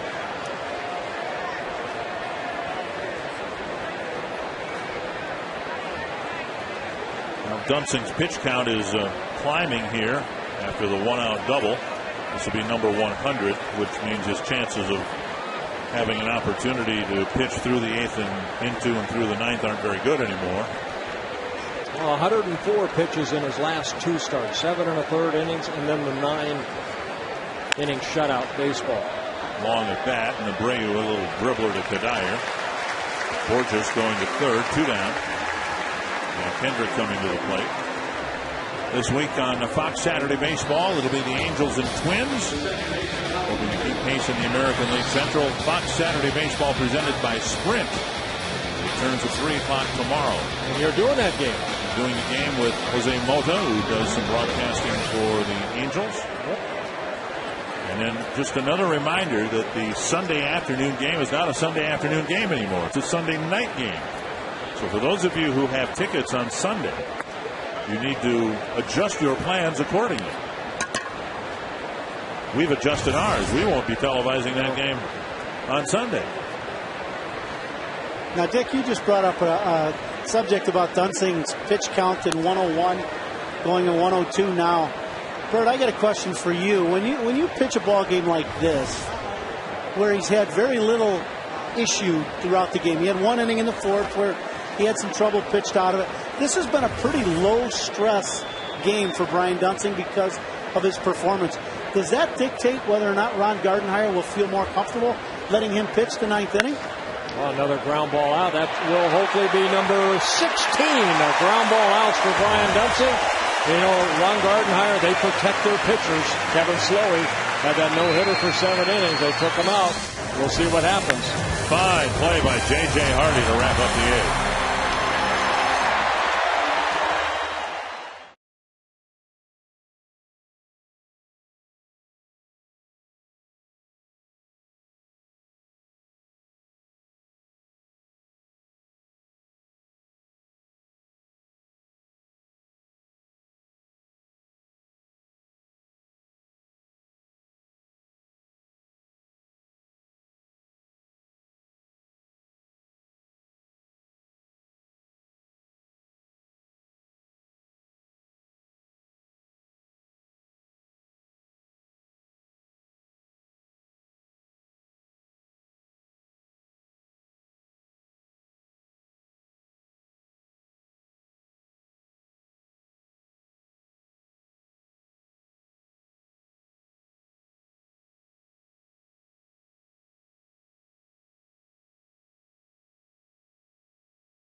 A nice 7-1 cushion tonight at Target Field in the bottom of the 8th inning. We hope you'll stay with us after the final out tonight as we bring you Quest Twins Live, which will include the Toyota postgame wrap. Our coverage of Manager's Day will continue as we will get postgame reaction from each Ron Gardenhire and Mike Scioscia. Plus, our instructional tonight is tagging out and how to properly position yourself and tag out base runners. We'll also honor Angels right fielder Torrey Hunter as one of the 50 greatest Twins. That's all coming up after the game tonight, guys. Jim Thome will lead off the bottom of the 8th. Thank you very much, Marnie. It'll be Thome, Young, and Valencia. I haven't seen Bert Blyleven get this excited since somebody brought up a dozen cookies here a couple weeks ago. Well, yeah, I think he wanted to go back out, but I think better heads maybe prevailed. I don't know. It's a completely different game, Dick. And, you know, again, Ron Gardenhire and Coombe, they protect the pitchers. You know, and Duensing with 103 pitches, 8 very good innings. And we see some action in the bullpen now for the Twins. Michael Cone pitching for the Angels.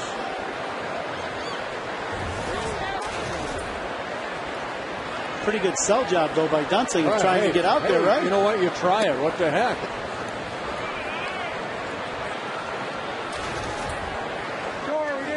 Thome tripled leading off the 4th off the glove of left fielder Juan Rivera in deep left center field.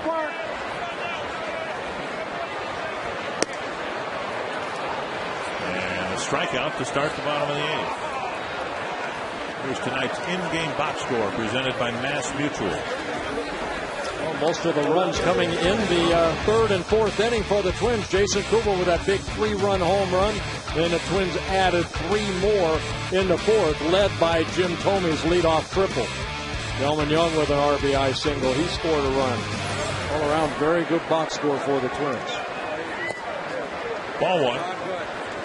Michael Cone, 24 years old, just getting called up, making just his 10th major league appearance. Very good fastball, the scouting report says, a good slider, and a split finger. That clips the inside corner with Young backing away, 1-1. Angels in danger of falling 8 games back. Twins threatening to pull a half game farther ahead of the White Sox, who were rained out tonight in Kansas City. Now they've announced that the game rained out tonight will be played as part of a doubleheader tomorrow. McNamara warming up in the Twins pen.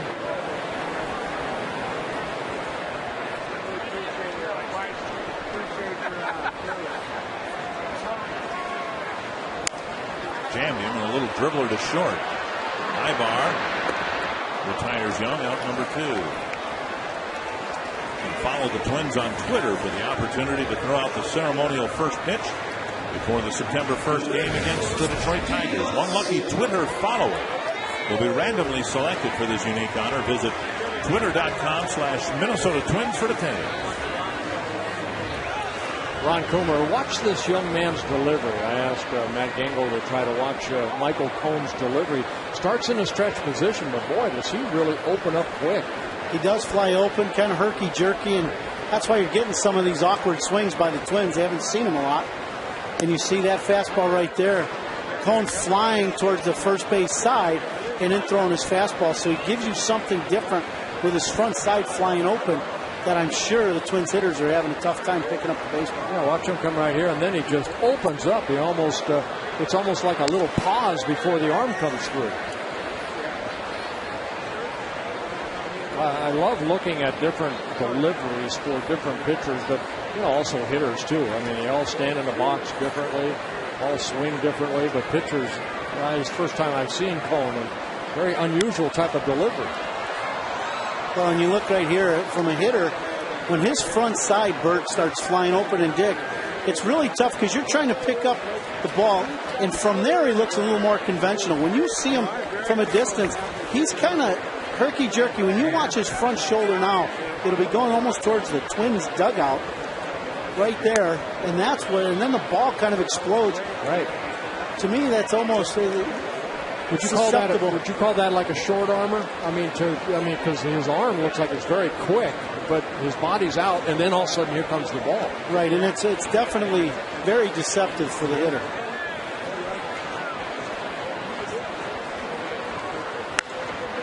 Valencia laces one to center. Borges going back, and he makes the catch. Great speed out there. A lot of room to cover here at Target Field. And Borges just covered a lot of it. Guerrero will pitch next for the Twins.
Get better. Young pitchers all of a sudden figure it out, or a hitter all of a sudden, well, is this guy going to make it or not?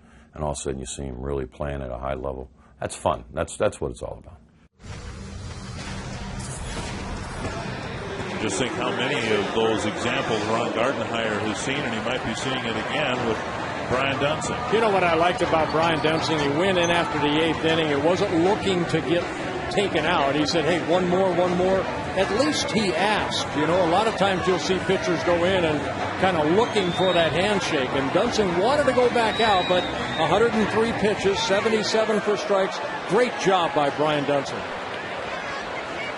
Toyota game reset, and the Twins getting the first run of the game. And let's go back to that hit and run that the Twins executed in that first inning, and everything that happened afterwards. Tom Kelly said sometime you can win a game in the first inning, and we may have had Exhibit A here tonight, getting that first run for Dunsing and then letting the lineup produce some more runs to follow. Well, kind of the failure for the Angels. Looked like they tried it. Remember, Right. Kendrick got thrown out in the first inning when maybe Callaspo maybe missed the hit and run. Well, we executed it, and we talked about Mike Scioscia saying they're not playing good baseball. That cost them an out because Joe comes up and throws a guy out at second. They go 1, 2, 3 in the first instead of scoring a run. And you can win or lose a game right away in the first inning. Callaspo hooks one into the corner against Guerrero. And it'll be an opening double here in the ninth inning. Little things in the game is the whole part of the game, and we're playing winning baseball in the Twins way. Doing little things correct, missing a hit and run or not swinging to protect the runner, those things change ball games. You know, it seems like this year the point's been brought closer to home to me, because we watched in June when this Twins team, and into July, it wasn't playing good baseball. It wasn't getting good starting pitching. And it just seems, and I know this is an oversimplification, but if you're playing good baseball, it doesn't make any difference who you're playing against. You can be playing against the Mariners, you can be playing against the Yankees. You got a pretty good chance of winning. Now, their talent level is going to, if they're playing good baseball, then all the talent that the Yankees have can affect the outcome of the game. But can it be that simple? If you're playing good baseball, you can beat anybody. Why, it all goes to starting pitching. I mean, why did the Twins win tonight? Yeah, they got some good hitting in the third and fourth inning, but Brian Dunsing ate very, very good innings, and he kept the club in the game and, worked out of that one situation in the fourth inning, then put zeros on the board. And you need good timely hitting. You need good defense. I mean, you got 16 ground balls, outs. Dunsing did. That means you need everybody behind you catching the ball. You look at today's ball game, neither team has an error, but how many mental mistakes have been made by the Angels? And we know there's been 0 made by the Minnesota Twins, and the score is 7-1. There may not be errors on the scoreboard, but there are errors to Mike Scioscia that have happened in this ball game. 2 strikes to Hunter. And hit well to center, but Hunter's protege Span with the catch. Hunter retired, and the runner Callaspo moves to third, 1 away. Tune in tonight for the Twins Live postgame show, and we'll honor Torii Hunter as one of the 50 greatest Twins. For most of this decade, Torii was a front man and centerpiece in the Twins organization. His story will be told by a guy he mentored, Denard Span. Plus Twins Live right after the game. It's not an exaggeration, I don't think, to say if you've enjoyed this ballpark, if you enjoy watching the games on television, if you've been here in person, this ballpark was built in part because of that group that Torii was the nucleus of. Definitely. And we can tip a cap to Mr. Pierzynski on his way out of town, Corey Koski, Brad Radke, Jacques Jones, all those guys, Doug Minkiewicz, that were responsible for restoring some credibility to the Twins franchise. Yeah, Brad Radke, Christian Guzman. I mean, you can go on and on. That era right there that kind of said, hey, you know what? I mean, under Ron Gardenhire, his first years, he's taken, 5 of the 8 years that he's managed, he's taken teams to postseason. That's created Target Field. Without the renewed interest in this franchise by the fan base, you'd be hard-pressed to imagine this glorious ballpark being built. So you want to come out here tomorrow and Sunday, if you've got tickets already and you want to say thank you to Torii, you would be in order to do that. I had a chance to play with Torii up and through 2000, and you could see him and Jacques and Koski and some of the guys that played that were coming up as young players. We had some struggling teams in the late 90s, and all of a sudden we started getting some good young players. And there were guys that cared. There were guys that, gave you a day's work for a day's pay. And Torii turned into a star player. We got a chance to watch Kirby Puckett and watch how he played.